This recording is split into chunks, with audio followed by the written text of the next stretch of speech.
Just before we go, let's play a game in the Graf Zeppelin just to showcase how crazy it can be. See what matchmaking gives us. And we're looking realistically for German battleships, really, if anything's worked. Tier 10 has not been kind to us. The Kurfürst we can attack. The Conqueror we do not do damage to. Neither do we do that to the Montana. Hopefully the Lexington isn't fighter heavy. The Yamato we don't really do that much damage. Now that wow, we just don't have good targets this game, guys. Fine, we'll do what we can. The Kurfürst is our main target though, because he's the one ship that we can definitely do a lot of damage to. Hindenburgs are hit or miss, and they have a lot of AA, and defensive fires kind of messes up. Oh man, and it's epicenter as well on Tears of the Desert. Yeesh. It's about as difficult as it gets realistically for a Graf Zeppelin, especially if the Lexington's fighter heavy. But ultimately, we are looking to attack the Kurfürst. We're looking to find the Kurfürst on his own, and that basically gives us our experience for the game.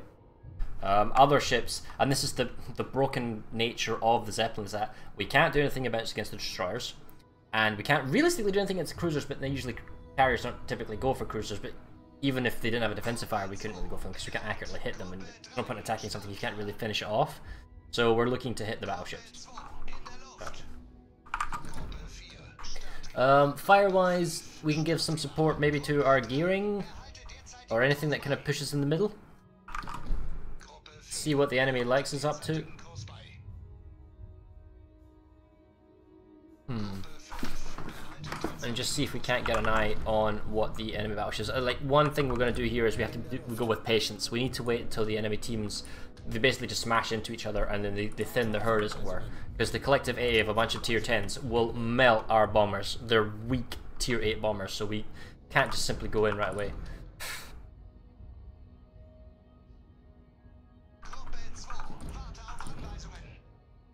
No point pushing to the other end of this cap circle yet because it's not flipping red and our ship isn't in there yet. And now we're watching the central cap, and if the central cap stops ticking, then we know that there's a ship and then we need to go spawn. So we don't need to fly into enemy A bubble unless it's absolutely necessary. So it's stuck, so let's go have a look. Don't need to send both planes, just need to send one. Be very gentle about it, ready to pull it back instantly. So he's either 1-1-1 or strike, because he has SAR torpedo bomber. Okay, there's the DD on the cap. Baltimore and a Zao nearby. I'll try and spot him as long as possible, but the AA is dangerous. That was getting too close. I'm trying to push the aggro out of the cap. I need to be very difficult on the Zao and the Baltimore's A, but the guy's smoked up, so we can just back off now. We can maybe spot some incoming hostile torpedoes. Kurfürst is down the south, so I'm going to fly the bombers around and see if we can't hit him. Hindenburg is with him, but he's not necessarily in a defensive position. Baltimore's there, Zao's there. We don't know where the Mogami is. The Mogami might be with the Kurfürst. But otherwise, we're just going to play team support for the time being while our bombers get into position. And while everyone's going north, we'll also move our CV north, because we don't want to get caught by anything coming around the bomb. See, the Conqueror's already moving up, actually pretty quick. Our detection is pretty big. So the cargo's left the center cap, that's good. Means we'll probably get it and start accumulating some points. Given that I haven't seen fighters and 1TB, I'm guessing the enemy CV is strike. That works well for us. So that's one thing we can help the team with, is by basically going after his bombers. And there's a Megami in the north, that's great. See, he sees the fires incoming, so he's going to try and bomb the Iowa. The Iowa's got pretty good AA, so we have to really watch for that. He's not going to take a lot of damage. Right, we have to go around the Conqueror. And we're going to try and get this Kurfürst. Hindenburg totally messes up, so I want to go on the nose. Oh my goodness me. Oh my goodness, we are already ship detected. That is not good.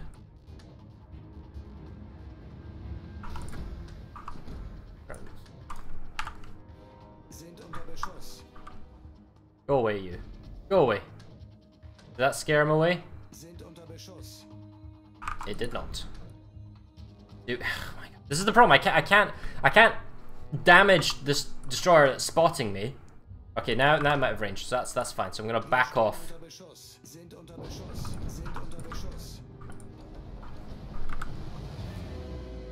Conqueror's turning away, so I might be able to get a head-on pass on the Kerr first. Oh, there's the Kagro. Let's spot the Kagro. Let's pull those fires back. Let's keep going north. It's quite loud. Alright.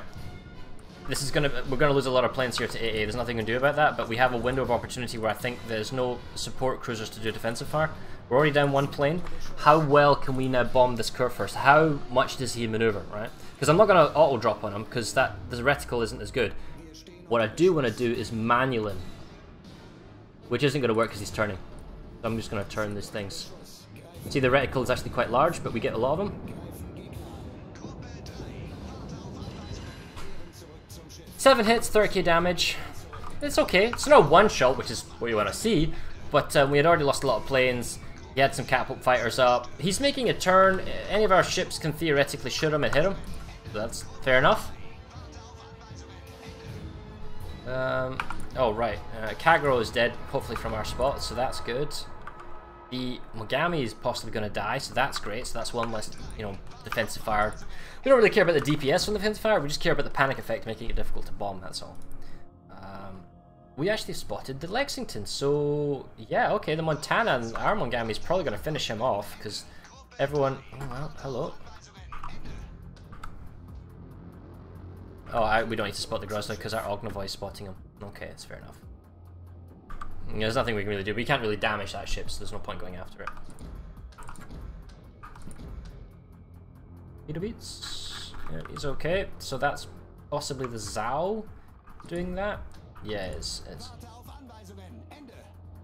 The Groz is in his own little smoke cloud. Dangerous for the Minotaur to go after him, but that's what he's doing. CV's down, so we don't have to worry about that. So we can now use our fighters more in a wasteful sense in terms of spotting.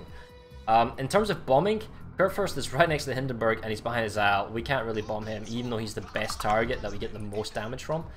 Montana and Iowa are right on top of each other, and there's a Baltimore nearby. The Yamato, we don't even do that much damage to. I get like 40k at best. So, patience. I'll send that fighter over and see if I can't keep this guy spotted just in case he escapes. Although he shouldn't.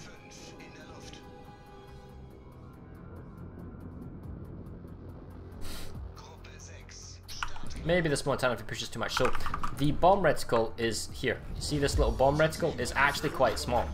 So if we compare that to, see, our friendly Kerr first, we can see how we can aim pretty accurately. You know, superstructure guns, that type of thing. And all bombs would connect with the manual drop. The problem is, if we're using this guy as a guinea pig, you see how if I aim here, and there's a 3-second delay, so long as the ship goes straight, you know, I have to aim quite far in advance of his nose so that he turns. But look, if I keep this here, see that slight turn, that ever so slight turn? These bombs now all miss. Just with the slightest of turns. Or, you know, rather than hitting with 18, maybe I only hit him with 7 or 8, or that type of thing. That's a big difference. I mean, you go from basically one-shotting him to doing like 40-50k damage, which can be a lot, or in that instance we had 30k from 7 bombs. And, you know, it's easy to dodge, just basically the principle of trying to get it. Now, this Montana is pushing quite aggressively. Even though he's going to have a lot of 8, we might be able to bomb him. Now, in fact, is he going to make a full turnout? And I think he is. So, oh, never mind, he's going to die because he's citadeled. Shame. We could go for the Yamato. So as soon as this Montana dies, we can go after the fly past the A bubble. Right. So I'll show you how it does little damage on the Yamato. This is because he's a stationary target. We should be able to get most of the bombs to connect, but I don't expect to do a lot of damage to him.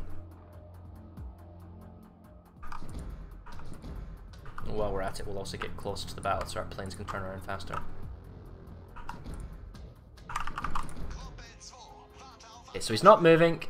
This is actually working really well for us. In fact, he's reversing. So best case scenario, we'll just go for the tail. See how he's still reversing? This is about as good as you can possibly get. In terms of planes, all 18 are alive at the moment. See that? All 18? Alright, we're down to 17 planes. Okay. I know how I say that it doesn't do that much damage, and normally it doesn't. I got Citadel hits, so yeah. But again, this is actually raises an interesting point. Normally I do 40k damage to the Yamato. The fact that I can practically one-shot him if I get lucky with Citadels is a bit weird. Alright, I mean, I just obliterated the Yamato. Boom. Normally you do that in Grand Curfus, but I myself am surprised because I haven't seen that happen before. And that's just shows how crazy it is, how random it can be, right? That was... I mean, it's funny, but it's not fun. Anyway. Maybe we can go for the Iowa, or we can... I mean, the Curfirst definitely is a volunteer. That's something we consistently can hit every time, and we know we'll do damage to them every time. So we definitely want to go for the Curfirst again. The problem is, to get to him, we have to fly past the Conqueror or go behind and get the cruisers, which is not ideal. But the game could just end before that happens. Yeah, and I think the game will just end because our 900 points and we're ticking a lot. So anyway, that was our game. And our damage was salvaged from one strike. We just did one strike where we got 88k or something like that on that one Yamato. I mean, a tier 8 carrier shouldn't be able to do that. Hell, a tier 10 carrier, the Hakuryu with the the bigger strike ability, isn't able to do that. If you torpedo bomb with the Hakuryu, you get 9 out of 12 torpedoes to connect, unless it's going really fast and you aim it right and you get like 11 or 12. That doesn't one-shot him, and then you do that all 15 dive bombers. That also does not one-shot him with the torpedo bombers. It's, yeah. There's something, it's something broken about the Graf Zeppelin. It's brokenly OP, but bad at the same time. It's difficult. Scout, the fighters are weak, the ammo is low, the planes are fragile, and some targets you can attack, other ones like that Grozvoy that was scouting us we can't attack, and we have to run really fast and just spot them and hope someone else shoots them. There should be that some form of reliance on the carrier that, even if it's very difficult, you should be at least able to threaten a ship that is spotting you or something along those lines. But you can't. So it's kind of... in the detailed report, 81,838 damage on the Yamato, where we got most of the bombs, or all the bombs to connect. And the Curfirst we did 30,000, that was 7 bombs there. So, there you have it. Pretty powerful. Okay. Well, thanks for watching, guys. That's the update to Graf Zeppelin. The next time they do any additional material, or they try additional changes or tweaks, I'll play it a couple of games, and then I'll give you my thoughts. Take it from there. Bye, guys.